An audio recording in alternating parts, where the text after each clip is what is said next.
Pomeranian dog that brought him sustenance during his suffering.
Joining the Carroza of San Bernardo de Corleone are the following: Barangay St. Peter, Apostleship of Prayer, Theotokos Prayer Mission, and Familia.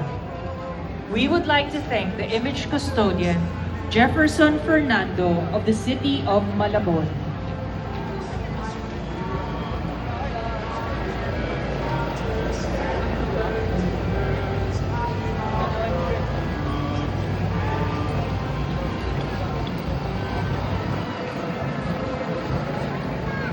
Who devoted his life to preaching the Catholic faith, especially among those who had fallen away.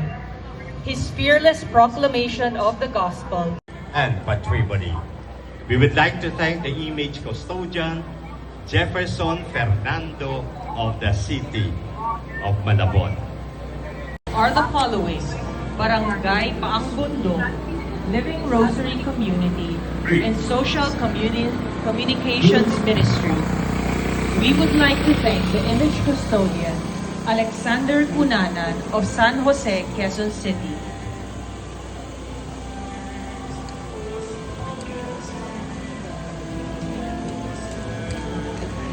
San Lorenzo, Barangay Salvacion, Nuestra Senora de Salvacion Chapel, alumni members of the Knights of the Altar of Lourdes Church, Neo Catechumenal Way, and Family Rosary Crusade.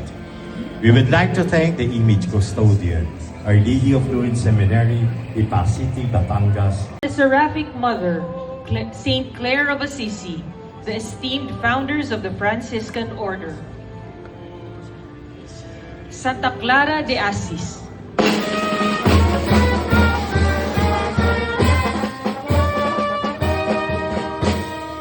foundress of the poor, renounced her noble status. Lourdes School, Quezon City, grades 7, 8, and 9. We would like to thank the image custodian, Richard Quiocho of Taytay, Rizal. We would like to thank the faculty, staff, and students of Lourdes School, Quezon City. Director, Reverend and Father Cesar Apuin, OFF Capuchin, the Principal, Miss Yellow, and 12. We would like to thank the image custodian, Reverend Father Jojo Cerudo of the Roman Catholic Diocese of Cubao. Our gratitude goes to Lourdes School, Quezon City for journeying with the Shrine community. May your students continue to grow in faith, discipline, and loving service under the guidance of Our Lady. We would like to acknowledge the following students. Grade 10, Bernardita de Subiru are the following: Barangay Santo Domingo, Extraordinary Minister of the Holy Communion, Daughters of Mary Magdalene, and Vocation Ministry. We would like to thank the image custodian, Ruby Bacario of Reverend Father Jojo Cerudo.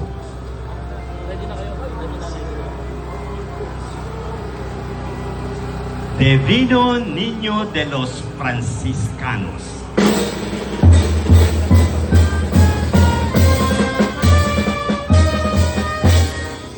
The Divino Niño de los Franciscanos Joining the carroza of Divino Niño de los Franciscanos are the following: Barangay Maharlika, Mother Butler Guild, Worship Ministry, and Parish Youth Ministry.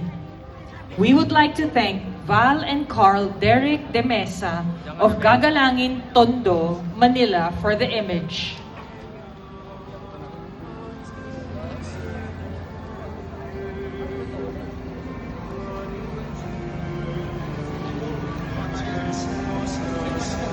We now behold the Estandarte de las Apariciones conversion.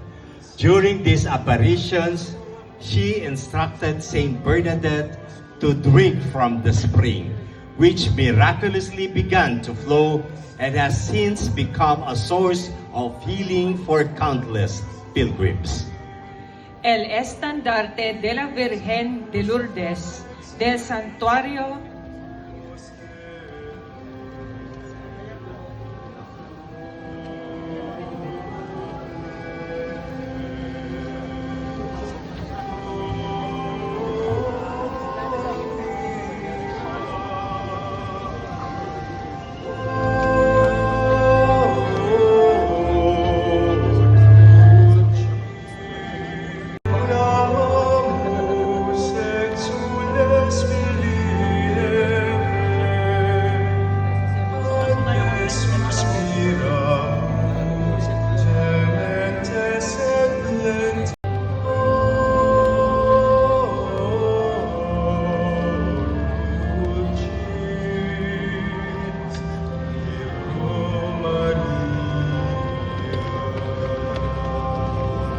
Grotto of Masabiel.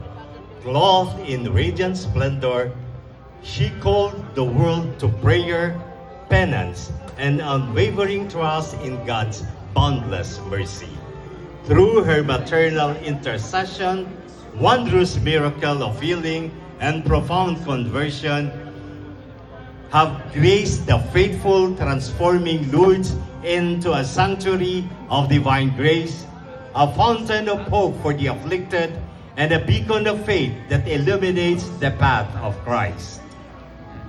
Joining the image of the Virgin of Lourdes are the following: Reverend Father Ding Camus, OFM Capuchin, Rector and Parish Priest of the National Shrine and Parish of Our Lady of Lourdes; Reverend Father John Ray Baalan, OFM Capuchin, Carroza Chaplain, Kapatirang Cappuccino ng Pilipinas, Barangay Maharlika, Extraordinary Ministers of the Holy Communion, Bay Shrine Ministry, Executive Community of the Parish Pastoral Council of the National Shrine and Parish of Our Lady of Lourdes, different confraternities of Our Lady of Lourdes across the country, Quezon City Government, and the devotees of Our Lady of Lourdes.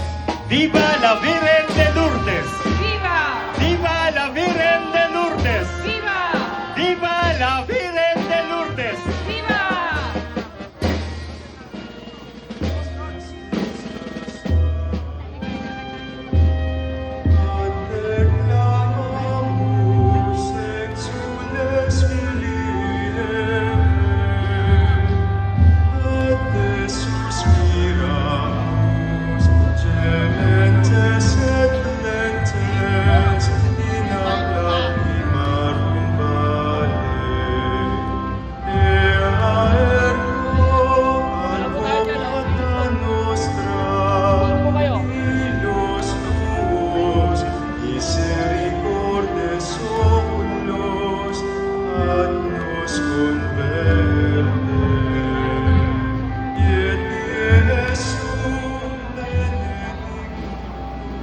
Maraming salamat po sa mga sumusunod.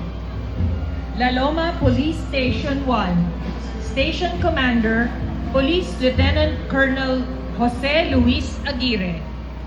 La Loma Fire Station, Barangay NS Amoranto, Kapitan Arturo de Guzman and Council. Barangay Lourdes, Kapitana Trina Crisostomo Sioson and Council. Barangay Maharlika, Captain Isaac Tan Jr. and Council. Barangay Salvacion, Kapitana Sara Bernardino and Council. Barangay San Isidro Labrador, Kapitan Joselito Sahagud and Council. Barangay St. Peter, Kapitan Gary Arroyo and Council. Barangay Santo Domingo, Kapitana Michelle Ann Yu Kim. Barangay Siena, Kapitana Emmeline Star Untala. Reverend Father Aristotel Padama, OFM Capuchin, Guardian of Our Lady of Lourdes, Quezon City Fraternity Convent. Reverend Father John Ray Baalan, OFM Capuchin, Economo of Our Lady of Lourdes, Quezon City Fraternity Convent. Alumni of the Knights of the Altar of the National Shrine and Parish of Our Lady of Lourdes. The alumni of Parish Youth Ministry of the National ng mga tao habang inuulitan nila ang kapangyarihan ng Diyos. Pinupuri kang lulusan ng lahat sa ating bayan.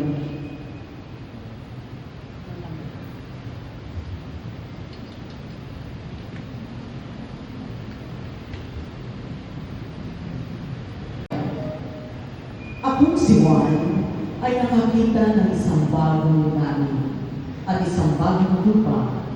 Wala na ang dating langit at lupa. Wala na rin ang dagat. At nakita ko ang banal na lungsod, ang bagong Jerusalem, na bumaba mula sa langit, buhat sa Diyos, gaya ng isang babae